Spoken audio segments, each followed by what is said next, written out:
Bismillahirrahmanirrahim. Assalamualaikum warahmatullahi wabarakatuh. Kembali bersama saya di channel Agus Academy, belajar skripsi dari nol. Teman-teman yang saat ini sedang menyiapkan proposal skripsi atau penelitian, atau mungkin sedang menyiapkan sebuah proposal penelitian untuk sebuah lomba karya tulis ilmiah. Nah, biasanya kalian diminta untuk melakukan naratif literatur review. Bagaimana caranya untuk melakukan naratif literatur review? Ikuti terus video ini. Jangan di skip dan tonton sampai habis supaya kamu nggak gagal paham. Oke?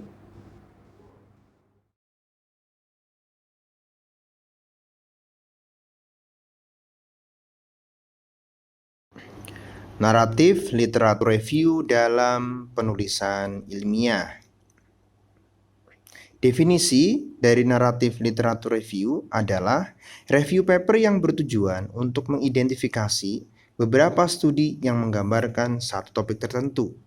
Format pembuatan dari naratif literatur review ini tidak ada acuan sistematis baku, tetapi minimal memuat informasi kritis tentang hasil penelitian pada paper tertentu. Reviewer membaca keseluruhan isi paper dan membuat tabulasi dari informasi kritis pada paper yang dalam satu topik tertentu dan tidak boleh dalam topik yang berbeda. Demikian yang dijelaskan oleh Demiris dan kawan-kawan tahun 2019. Oleh karena itu teman-teman, tidak ada kritik pada naratif literatur review ini. Langkah-langkahnya adalah sebagai berikut, yaitu langkah-langkah menyusun naratif literatur review. Yang pertama adalah melakukan pencarian paper sesuai dengan topik.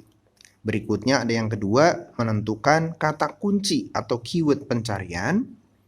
Yang ketiga, fokus mereview abstrak dulu, kemudian isi paper.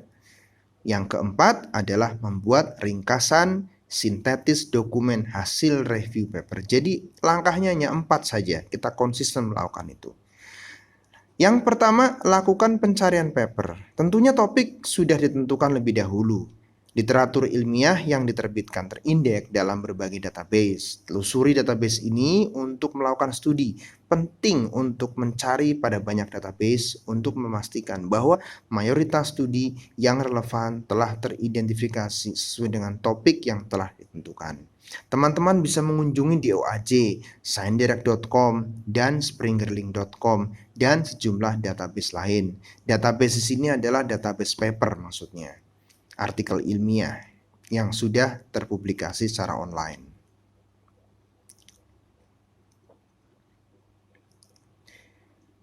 Contohnya yang pertama kita bisa mengunjungi DOAJ, ya, situs DOAJ, kemudian ScienceDirect, pilih yang open access, kemudian Springer Link yang open, kemudian Atlantis Press. Yang keempat ini bisa kalian kunjungi dan kalian bisa download jurnalnya secara gratis. Adapun ScienceDirect ada juga yang berbayar, tapi kalian bisa lupakan saja yang berbayar, tidak usah diakali. Download yang gratis saja, yang sesuai dengan topik penelitian kamu. Berikutnya adalah langkah yang kedua, menentukan kata kunci atau keyword.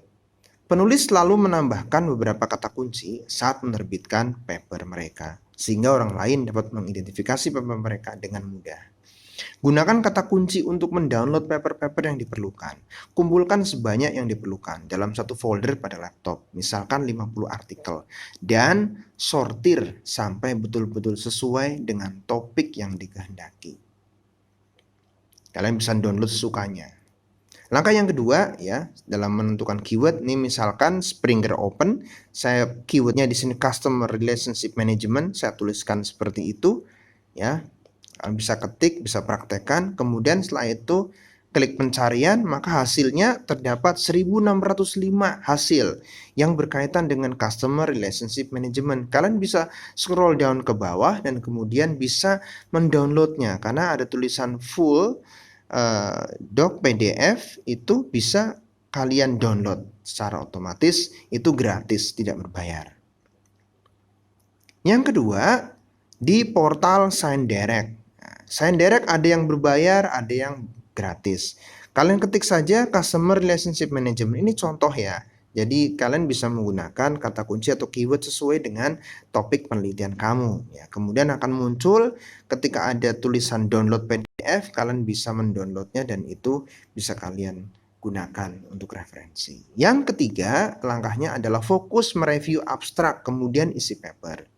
Setelah pencarian selesai dan paper telah disortir, sekarang saatnya untuk meninjau abstrak dari artikel yang dipilih untuk memastikan bahwa artikel menjawab pertanyaan review kita, yaitu apa hasil dari studi tersebut.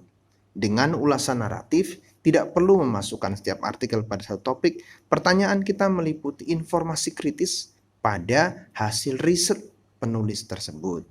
Jadi kita perlu fokus pada abstraknya lebih dahulu. Ini contoh paper yang pertama, paper saya, Customer Relationship Management Implementation in a Small and Medium Enterprise, ini judulnya. Kemudian saya akan berikan highlight pada penulisnya, kemudian kita akan mencari findingnya atau hasilnya. Ini sudah saya beri highlight merah dan saya terjemahkan dalam bahasa Indonesia bahwa implementasi CRM sebagai solusi bagi usaha kecil dan menengah dalam memecahkan masalah kronis yang berkaitan dengan integrasi data pelanggan, proses manajemen produksi, dan sistem penjualan untuk mengembangkan bisnis di masa depan. Nah, ini merupakan finding atau result atau hasil dari paper ini. Contoh paper yang kedua. Ya, ini adalah judulnya Brave New World ya, on AI and the Management of Customer Relationship. Kita fokus lagi kepada penulisnya karena apa? Ini akan kita gunakan sebagai referensi. Kemudian dari abstrak yang tertulis di sini, kita akan mencari hasilnya. Manakah hasilnya atau findingnya, resultnya? Sudah saya beri highlight. Nah, ini adalah hasilnya. Sehingga kalau saya terjemahkan dalam bahasa Indonesia, secara khusus implementasi AI CRM mampu memprediksi omset pelanggan yang akan menghasilkan peningkatan nilai tak terhindarkan bagi perusahaan dalam menerapkan perlakuan terhadap pelanggan. Hal ini mengarah pada prioritas pelanggan yang lebih besar dan diskriminasi layanan di pasar. Kurang lebih begitu yang saya maksudkan. Jadi kalian bisa melakukan hal yang sama nanti. Berikut adalah contoh paper yang ketiga. The impact of the customer relationship management on the organization performance. Kita lihat lagi siapa yang menyusun. Ini adalah penulisnya yang akan kita jadikan reference nanti. Kemudian dari abstrak tersebut kita baca berulang-ulang. Kemudian kita cari findingnya. Ketemu hasilnya. Saya beri highlight merah. Dan kalau saya terjemahkan dalam bahasa Indonesia, maka akan menjadi seperti ini. Hasilnya menunjukkan bahwa keberhasilan CRM sangat dipengaruhi melalui penggunaan teknologi informasi, juga orientasi pelanggan, kemampuan organisasi, dan manajemen pengetahuan pelanggan terkait dengan keberhasilan CRM. Jadi kalian harus jeli dalam memperhatikan findingnya. Paper yang keempat berjudul Customer Relationship Management CRM Toward Service Orientation in Hospital, a Review. Ini sebuah review paper ya. Siapa yang menulis? Nah, kita bisa lihat di sini ya, Aditya Faiz dan kawan-kawan pada tahun 2016. Kemudian kita juga bisa melihat abstraknya, customer relationship dan seterusnya sampai of clients, dan kita mencari apa? Hasilnya, findingnya. Tertulis sistem CRM adalah teknologi inovatif yang membuat proses memperoleh, mengembangkan, dan melihara hubungan dengan pelanggan menjadi lebih efektif dan efisien. Manfaat CRM dapat meningkatkan layanan pelanggan, pengurangan biaya dan kesetiaan klien yang lebih baik. Nah, itulah kurang lebih finding dari paper yang keempat. Berikutnya adalah contoh dari paper yang kelima, Improvement Quality Oriented Model for Customer Relationship Management, a case study for shipment industry in Turkey. Jadi ini di tahun 2016 ya, maka di sini adalah Erdil dan rekannya. Maka kita lihat juga di sini, kita baca semua abstraknya dan kemudian kita mencari hasilnya. Jadi kalian pastikan baca abstrak dengan teliti, cari hasilnya, findingnya. Ini dia ketemu, maka saya terjemahkan. CRM berfokus pada pemahaman kebutuhan dan keinginan konsumen dan dicapai dengan menempatkan kebutuhan ini di jantung bisnis dengan mengintegrasikannya dengan strategi organisasi. Nah, teman-teman semua lakukan seperti ini terhadap paper-paper yang kamu punya yang sudah kamu download. Berikutnya, mengumpulkan parafrase paragraf untuk membuat sintesis dokumen. Ya, kita membuat parafrasenya. Ya, ini biasanya saya mengumpulkan kalimat-kalimat tadi itu seperti ini ya, dengan warna-warna yang berbeda sehingga kita bisa menarik perhatian kita, mata kita, dan mudah mengidentifikasi kita mau membuat paragraf yang lebih besar, kita mulai dengan warna apa dulu supaya ada kohesi dan koherensi, supaya ada hubungan antar kalimat, antar paragraf satu dengan paragraf yang lain sehingga membentuk satu paragraf yang lebih besar yang saling keterkaitan. Oleh karena itu, kita juga bisa membuat tabulasi dalam tabel. Misalkan ya, saya buat tabel ini seperti ini, nama penulis, objek, aplikasi, dan hasil. Teman-teman bisa membuat tabel semacam ini dengan parameter dan isi yang berbeda sesuai dengan apa yang teman-teman ingin cari. Gitu. Di sini ada Nugroho dan kawan-kawan 2016, objeknya UMKM, aplikasi CRM, dan hasilnya seperti yang sudah saya bacakan di awal. Jadi ini hanya kita masukkan saja tabulasi pada finding-finding yang sudah kita tentukan di awal. Jadi implementasi CRM sebagai solusi bagi usaha kecil dan seterusnya sampai pengembangan bisnis masa depan. Yang kedua, Libai dan kawan-kawan tahun 2020, objeknya korporasi, aplikasinya AI dan CRM, hasilnya seperti itu. Secara khusus implementasi AI CRM mampu memprediksi omset pelanggan dan seterusnya sampai dengan adanya diskriminasi pasar. Jadi ini diimport dari finding yang sudah kita bahas di muka. Nah, berikutnya ada Soltani 2018, kemudian objeknya UMKM, kemudian aplikasinya juga CRM. Ya, objeknya biasanya berbeda-beda. Di sini ada yang UMKM, ya, ada yang korporasi. Dan hasilnya juga sama, kita impor hasil yang sebelumnya. Berikutnya adalah untuk Faiz dan kawan-kawan 2016. Nah, ini sedikit berbeda, yaitu objeknya adalah rumah sakit. Jadi rumah sakit pun mengimplement CRM. Kemudian hasilnya sistem CRM adalah teknologi inovatif yang membuat proses memperoleh, mengembangkan, memelihara hubungan dengan pelanggan menjadi lebih efektif dan efisien. Manfaat CRM dapat meningkatkan layanan pelanggan, pengurangan biaya, dan kesetiaan klien yang lebih baik. Dan yang terakhir adalah AirDeal dan kawan-kawan 2016, ini objeknya shipment ya, dan CRM, dan itu adalah hasilnya bahwa di sini ada tren hasil dari penggunaan CRM yang ini harus kalian temukan pada review paper-paper yang sudah kalian download tadi. Jadi ini minimal hasil kritisnya adalah kalian mendapatkan hasil dari riset tersebut.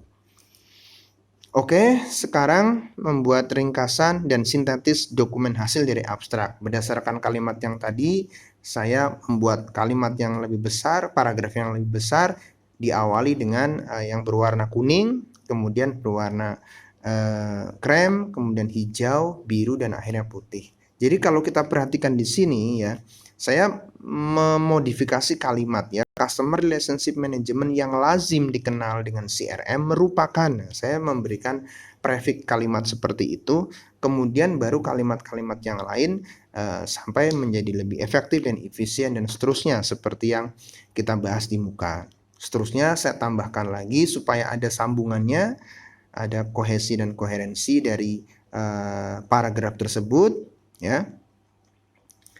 Jadi harus saling terkait satu sama lain. Jadi kalian pun harus fleksibel dalam menggunakan kata hubung antar kalimat ya.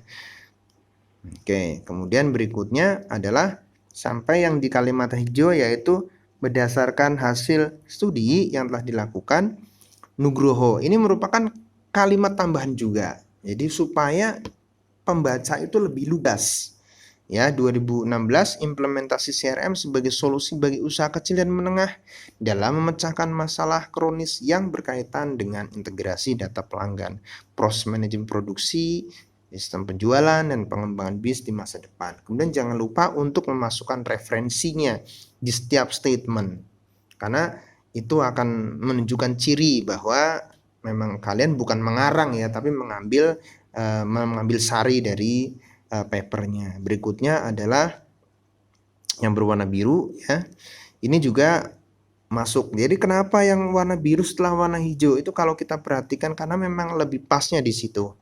Jadi kalian, makanya saya tunjukkan tadi di slide sebelumnya adalah kita plotting kalimat-kalimatnya. Kemudian yang terakhir ya sampai pada yang warna putih ini ya, yaitu hasil studi menunjukkan keberhasilan CRM. Nah, ini merupakan ada kata-kata hasil, maka ini dimasukkan pada kalimat yang terakhir.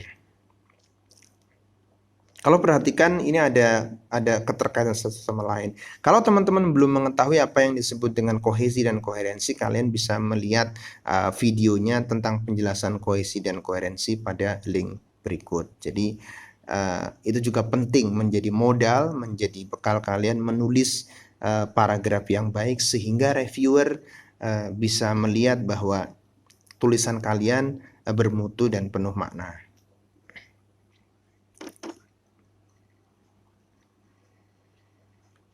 Oke ya. Berikutnya adalah membuat ringkasan dan sintesis dokumen hasil dari isi. Kalau tadi menggunakan paragraf berdasarkan abstrak, sekarang kita menggunakan isi. Prinsipnya sama. Pada bagian ini yang perlu dilakukan adalah teman-teman melakukan exposure lebih banyak pada bagian pembahasan dan kesimpulan.